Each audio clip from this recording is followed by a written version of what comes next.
अथ श्री बृहस्पतिवार व्रत कथा। भारतवर्ष में एक प्रतापी और दानी राजा राज्य करता था। वह नित्य गरीबों और ब्राह्मणों की सहायता करता था। यह बात उसकी रानी को अच्छी नहीं लगती थी। वह न ही गरीबों को दान देती, न ही भगवान का पूजन करती थी और राजा को भी दान देने से मना किया करती थी। एक दिन राजा शिकार खेलने वन को गए हुए थे तो रानी महल में अकेली थी। उसी समय बृहस्पति देव साधु वेश में राजा के महल में भिक्षा के लिए गए और भिक्षा मांगी। रानी ने भिक्षा देने से इनकार किया और कहा, हे साधु महाराज, मैं तो दान पुण्य से तंग आ गई हूं। मेरे पति सारा धन लुटाते रहते हैं। मेरी इच्छा है कि हमारा धन नष्ट हो जाए, फिर न रहेगा बांस, न बजेगी बांसुरी। साधु ने कहा, देवी तुम तो बड़ी विचित्र हो। धन संतान तो सभी चाहते हैं, पुत्र और लक्ष्मी तो पापी के घर भी होने चाहिए। यदि तुम्हारे पास अधिक धन है तो भूखों को भोजन दो, प्यासों के लिए प्याऊ बनवाओ, मुसाफिरों के लिए धर्मशालाएं खुलवाओ। जो निर्धन अपनी कुंवारी कन्याओं का विवाह नहीं कर सकते, उनका विवाह करा दो। ऐसे और कई काम हैं जिनके करने से तुम्हारा यश लोक परलोक में फैलेगा। परंतु रानी पर उपदेश का कोई प्रभाव न पड़ा। वह बोली, महाराज आप मुझे कुछ न समझाएं। मैं ऐसा धन नहीं चाहती जो हर जगह बांटती फिरूं। साधु ने उत्तर दिया, यदि तुम्हारी ऐसी इच्छा है तो तथास्तु। तुम ऐसा करना कि बृहस्पतिवार को घर लीपकर पीली मिट्टी से अपना सिर धोकर स्नान करना, भट्टी चढ़ाकर कपड़े धोना। ऐसा करने से आपका सारा धन नष्ट हो जाएगा। इतना कहकर वह साधु महाराज वहां से आलोप हो गए। साधु के अनुसार कई बातों को पूरा करते हुए रानी को केवल 3 बृहस्पतिवार ही बीते थे कि उसकी समस्त धन संपत्ति नष्ट हो गई। भोजन के लिए राजा का परिवार तरसने लगा। तब एक दिन राजा ने रानी से बोला कि हे रानी, तुम यहीं रहो, मैं दूसरे देश को जाता हूं, क्योंकि यहां पर सभी लोग मुझे जानते हैं। इसलिए मैं कोई छोटा कार्य नहीं कर सकता। ऐसा कहकर राजा परदेश चला गया। वहां वह जंगल से लकड़ी काट कर लाता और शहर में बेचता। इस तरह वह अपना जीवन व्यतीत करने लगा। इधर राजा के परदेश जाते ही रानी और दासी दुखी रहने लगी। एक बार जब रानी और दासी को 7 दिन तक बिना भोजन के रहना पड़ा तो रानी ने अपनी दासी से कहा, हे दासी, पास ही के नगर में मेरी बहन रहती है। वह बड़ी धनवान है। तू उसके पास जा और कुछ ले आ ताकि थोड़ी बहुत गुजर बसर हो जाए। दासी रानी की बहन के पास गई। उस दिन गुरुवार था और रानी की बहन उस समय बृहस्पतिवार व्रत की कथा सुन रही थी। दासी ने रानी की बहन को अपनी रानी का संदेश दिया, लेकिन रानी की बड़ी बहन ने कोई उत्तर नहीं दिया। जब दासी को रानी की बहन से कोई उत्तर नहीं मिला तो वह बहुत दुखी हुई और उसे क्रोध भी आया। दासी ने वापस आकर रानी को सारी बात बता दी। सुनकर रानी ने अपने भाग्य को कोसा। उधर रानी की बहन ने सोचा कि मेरी बहन की दासी आई थी, परंतु मैं उससे नहीं बोली, इससे वह बहुत दुखी हुई होगी। कथा सुनकर और पूजन समाप्त करके वह अपनी बहन के घर आई और कहने लगी, हे बहन, मैं बृहस्पतिवार का व्रत कर रही थी। तुम्हारी दासी मेरे घर आई थी, परंतु जब तक कथा होती है तब तक न तो उठते हैं और न ही बोलते हैं, इसलिए मैं नहीं बोली। कहूं दासी क्यों गई थी?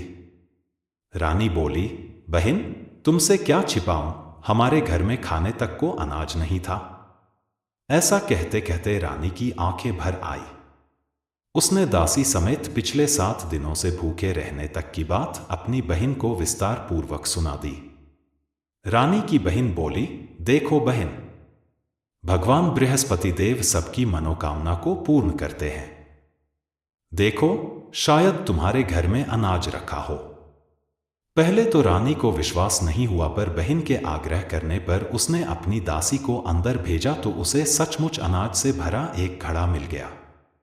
यह देखकर दासी को बड़ी हैरानी हुई।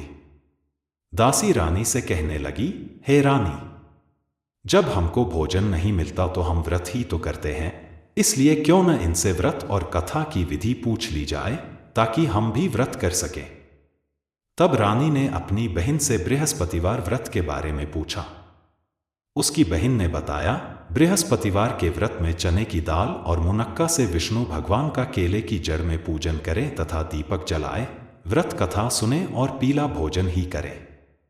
इससे बृहस्पति देव प्रसन्न होते हैं। व्रत और पूजन विधि बताकर रानी की बहन अपने घर को लौट गई। 7 दिन के बाद जब गुरुवार आया तो रानी और दासी ने व्रत रखा। घुड़साल में जाकर चना और गुड़ लेकर आईं। फिर उससे केले की जड़ तथा विष्णु भगवान का पूजन किया। अब पीला भोजन कहां से आए, इस बात को लेकर दोनों बहुत दुखी थे। चूंकि उन्होंने व्रत रखा था इसलिए बृहस्पति देव उनसे प्रसन्न थे। इसलिए वे एक साधारण व्यक्ति का रूप धारण कर 2 थालों में सुंदर पीला भोजन दासी को दे गए। भोजन पाकर दासी प्रसन्न हुई और फिर रानी के साथ मिलकर भोजन ग्रहण किया। उसके बाद वे सभी गुरुवार को व्रत और पूजन करने लगी। बृहस्पति भगवान की कृपा से उनके पास फिर से धन संपत्ति आ गई, परंतु रानी फिर से पहले की तरह आलस्य करने लगी। तब दासी बोली, देखो रानी, तुम पहले भी इस प्रकार आलस्य करती थी, तुम्हें धन रखने में कष्ट होता था, इस कारण सभी धन नष्ट हो गया और अब जब भगवान बृहस्पति की कृपा से धन मिला है तो तुम्हें फिर से आलस्य होता है। रानी को समझाते हुए दासी कहती है कि बड़ी मुसीबतों के बाद हमने यह धन पाया है, इसलिए हमें दान पुण्य करना चाहिए, भूखे मनुष्यों को भोजन कराना चाहिए और धन को शुभ कार्यों में खर्च करना चाहिए, जिससे तुम्हारे कुल का यश बढ़ेगा, स्वर्ग की प्राप्ति होगी और पितृ प्रसन्न होंगे। दासी की बात मानकर रानी अपना धन शुभ कार्यों में खर्च करने लगी, जिससे पूरे नगर में उसका यश फैलने लगा। बृहस्पतिवार व्रत कथा के बाद श्रद्धा के साथ आरती की जानी चाहिए। इसके बाद प्रसाद बांटकर उसे ग्रहण करना चाहिए। एक दिन राजा दुखी होकर जंगल में एक पेड़ के नीचे आसन जमाकर बैठ गया। वह अपनी दशा को याद करके व्याकुल होने लगा। बृहस्पतिवार का दिन था। एकाएक उसने देखा कि निर्जन वन में एक साधु प्रकट हुए। वह साधु वेश में स्वयं बृहस्पति देवता थे। लकड़हारे के सामने आकर बोले, हे लकड़हारे, इस सुनसान जंगल में तू चिंता मग्न क्यों बैठा है? लकड़हारे ने दोनों हाथ जोड़कर प्रणाम किया और उत्तर दिया, महात्मा जी, आप सब कुछ जानते हैं, मैं क्या कहूं? यह कहकर रोने लगा और साधु को अपनी आत्मकथा सुनाई। महात्मा जी ने कहा, तुम्हारी स्त्री ने बृहस्पति के दिन बृहस्पति भगवान का निरादर किया है, जिसके कारण रुष्ट होकर उन्होंने तुम्हारी यह दशा कर दी। अब तुम चिंता को दूर करके मेरे कहने पर चलो तो तुम्हारे सब कष्ट दूर हो जाएंगे और भगवान पहले से भी अधिक संपत्ति देंगे। तुम बृहस्पति के दिन कथा किया करो। 2 पैसे के चने मुनक्का लाकर उसका प्रसाद बनाओ और शुद्ध जल से लोटे में शक्कर मिलाकर अमृत तैयार करो। कथा के पश्चात अपने सारे परिवार और सुनने वाले प्रेमियों में अमृत व प्रसाद बांटकर आप भी ग्रहण करो। ऐसा करने से भगवान तुम्हारी सब मनोकामनाएं पूरी करेंगे। साधु के ऐसे वचन सुनकर लकड़हारा बोला, हे प्रभो, मुझे लकड़ी बेचकर इतना पैसा नहीं मिलता जिससे भोजन के उपरांत कुछ बचा सकूं। मैंने रात्रि में अपनी स्त्री को व्याकुल देखा है। मेरे पास कुछ भी नहीं जिससे मैं उसकी खबर मंगा सकूं। साधु ने कहा, हे लकड़हारे, तुम किसी बात की चिंता मत करो। बृहस्पति के दिन तुम रोजाना की तरह लकड़ियां लेकर शहर को जाओ। तुमको रोज से दुगुना धन प्राप्त होगा, जिससे तुम भली भांति भोजन कर लोगे तथा बृहस्पति देव की पूजा का सामान भी आ जाएगा। इतना कहकर साधु अंतर्ध्यान हो गए। धीरे धीरे समय व्यतीत होने पर फिर वही बृहस्पतिवार का दिन आया। लकड़हारा जंगल से लकड़ी काटकर किसी शहर में बेचने गया। उसे उस दिन और दिन से अधिक पैसा मिला। राजा ने चना गुड़ आदि लाकर गुरुवार का व्रत किया। उस दिन से उसके सभी क्लेश दूर हुए, परंतु जब दोबारा गुरुवार का दिन आया तो बृहस्पतिवार का व्रत करना भूल गया। इस कारण बृहस्पति भगवान नाराज हो गए। उस दिन उस नगर के राजा ने विशाल यज्ञ का आयोजन किया तथा शहर में यह घोषणा करा दी कि कोई भी मनुष्य अपने घर में भोजन न बनावे न आग जलावे, समस्त जनता मेरे यहाँ भोजन करने आवे। इस आज्ञा को जो न मानेगा उसे फांसी की सजा दी जाएगी। इस तरह की घोषणा संपूर्ण नगर में करवा दी गई। राजा की आज्ञानुसार शहर के सभी लोग भोजन करने गए, लेकिन लकड़हारा कुछ देर से पहुंचा, इसलिए राजा उसको अपने साथ घर लिवा ले गए और ले जाकर भोजन करा रहे थे तो रानी की दृष्टि उस खूंटी पर पड़ी जिस पर उसका हार लटका हुआ था। वह वहां पर दिखाई नहीं दिया। रानी ने निश्चय किया कि मेरा हार इस मनुष्य ने चुरा लिया है। उसी समय सिपाहियों को बुलाकर उसको कारागार में डलवा दिया। जब लकड़हारा कारागार में पड़ गया और बहुत दुखी होकर विचार करने लगा कि न जाने कौन से पूर्व जन्म के कर्म से मुझे यह दुख प्राप्त हुआ है, और उसी साधु को याद करने लगा जो कि जंगल में मिला था। उसी समय तत्काल बृहस्पति देव साधु के रूप में प्रकट हुए और उसकी दशा को देखकर कहने लगे, अरे मूर्ख, तूने बृहस्पति देव की कथा नहीं करी, इस कारण तुझे दुख प्राप्त हुआ है।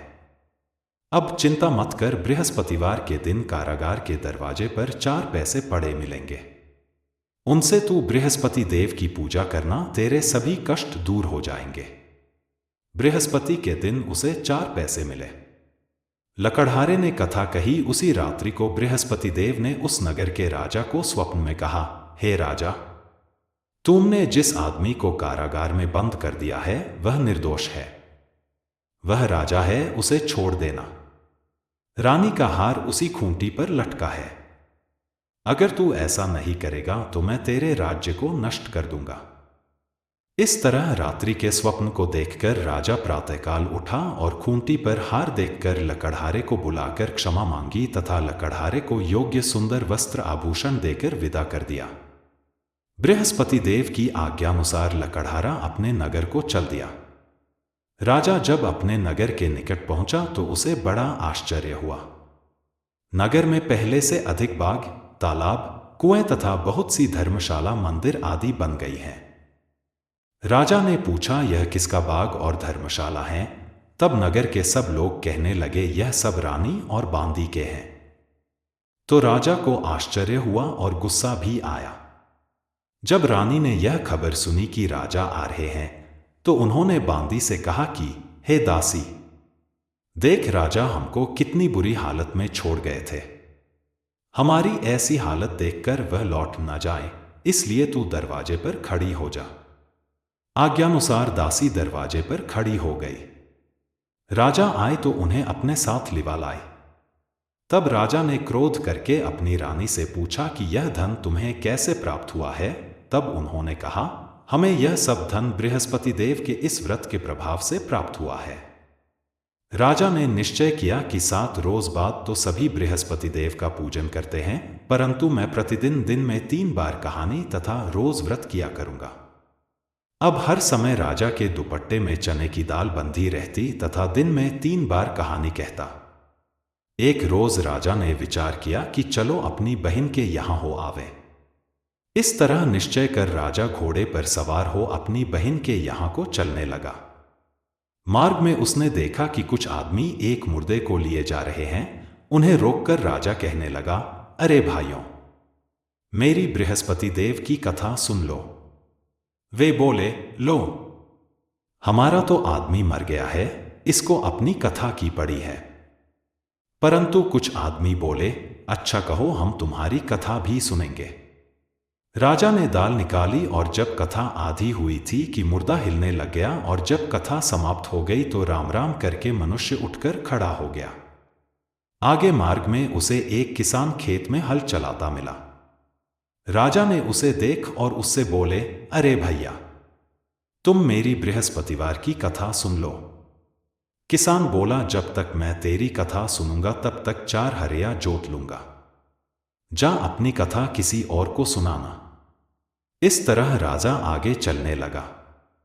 राजा के हटते ही बैल पछाड़ खाकर गिर गए तथा किसान के पेट में बड़ी जोर का दर्द होने लगा।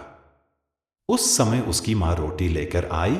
उसने जब यह देखा तो अपने पुत्र से सब हाल पूछा और बेटे ने सभी हाल कह दिया। तो बुढ़िया दौड़ी दौड़ी उस घुड़सवार के पास गई और उससे बोली कि मैं तेरी कथा सुनूंगी, तू अपनी कथा मेरे खेत पर चलकर ही कहना। राजा ने बुढ़िया के खेत पर जाकर कथा कही, जिसके सुनते ही वह बैल उठ खड़ हुए तथा किसान के पेट का दर्द भी बंद हो गया। राजा अपनी बहन के घर पहुंचा। बहन ने भाई की खूब मेहमानी की। दूसरे रोज प्रातःकाल राजा जगा तो वह देखने लगा कि सब लोग भोजन कर रहे हैं। राजा ने अपनी बहन से कहा, ऐसा कोई मनुष्य है जिसने भोजन नहीं किया हो, मेरी बृहस्पतिवार की कथा सुन ले। बहन बोली, हे भैया, यह देश ऐसा ही है कि पहले यहां लोग भोजन करते हैं, बाद में अन्य काम करते हैं। अगर कोई पड़ोस में हो तो देख आओ। वह ऐसा कहकर देखने चली गई, परंतु उसे कोई ऐसा व्यक्ति नहीं मिला जिसने भोजन न किया हो। अतः वह एक कुम्हार के घर गई जिसका लड़का बीमार था। उसे मालूम हुआ कि उनके यहां 3 रोज से किसी ने भोजन नहीं किया है। रानी ने अपने भाई की कथा सुनने के लिए कुम्हार से कहा। वह तैयार हो गया। राजा ने जाकर बृहस्पतिवार की कथा कही, जिसको सुनकर उसका लड़का ठीक हो गया। अब तो राजा की प्रशंसा होने लगी। एक रोज राजा ने अपनी बहन से कहा कि हे बहन, हम अपने घर को जाएंगे, तुम भी तैयार हो जाओ। राजा की बहन ने अपनी सास से कहा। सास ने कहा, हाँ चली जा, परंतु अपने लड़कों को मत ले जाना, क्योंकि तेरे भाई के कोई औलाद नहीं है। बहन ने अपने भैया से कहा, हे भैया, मैं तो चलूंगी पर कोई बालक नहीं जाएगा। राजा बोला, जब कोई बालक नहीं चलेगा तब तुम ही क्या करोगी। बड़े दुखी मन से राजा अपने नगर को लौट आया। राजा ने अपनी रानी से कहा, हम निर्वंशी हैं, हमारा मुंह देखने का धर्म नहीं है और कुछ भोजन आदि नहीं किया। रानी बोली, हे प्रभु, बृहस्पति देव ने हमें सब कुछ दिया है, वह हमें औलाद अवश्य देंगे। उसी रात को बृहस्पति देव ने राजा से स्वप्न में कहा, हे राजा उठ, सभी सोच त्याग दे, तेरी रानी गर्भ से है। राजा की यह बात सुनकर बड़ी खुशी हुई। 9वें महीने में उसके गर्भ से एक सुंदर पुत्र पैदा हुआ। तब राजा बोला, हे रानी, स्त्री बिना भोजन के रह सकती है पर बिना कहे नहीं रह सकती। जब मेरी बहन आवे तुम उससे कुछ कहना मत। रानी ने सुनकर हाँ कर दिया। जब राजा की बहन ने यह शुभ समाचार सुना तो वह बहुत खुश हुई तथा बधाई लेकर अपने भाई के यहां आई। तभी रानी ने कहा, घोड़ा चढ़कर तो नहीं आई, गधा चढ़ी आई। राजा की बहन बोली, भाभी, मैं इस प्रकार न कहती तो तुम्हें औलाद कैसे मिलती। बृहस्पति देव ऐसे ही हैं, जैसी जिसके मन में कामनाएं हैं सभी को पूर्ण करते हैं। जो सद्भावना पूर्वक बृहस्पतिवार का व्रत करता है एवं कथा पढ़ता है अथवा सुनता है, दूसरों को सुनाता है, बृहस्पति देव उसकी सभी मनोकामना पूर्ण करते हैं। भगवान बृहस्पति देव उसकी सदैव रक्षा करते हैं। संसार में जो मनुष्य सद्भावना से भगवान जी का पूजन व्रत सच्चे हृदय से करते हैं तो उनकी सभी मनोकामनाएं पूर्ण करते हैं। जैसी सच्ची भावना से रानी और राजा ने उनकी कथा का गुणगान किया तो उनकी सभी इच्छाएं बृहस्पति देव जी ने पूर्ण की थी। इसलिए पूर्ण कथा सुनने के बाद प्रसाद लेकर जाना चाहिए। हृदय से उसका मनन करते हुए जयकारा बोलना चाहिए। बोलो बृहस्पति देव की जय, भगवान विष्णु की जय।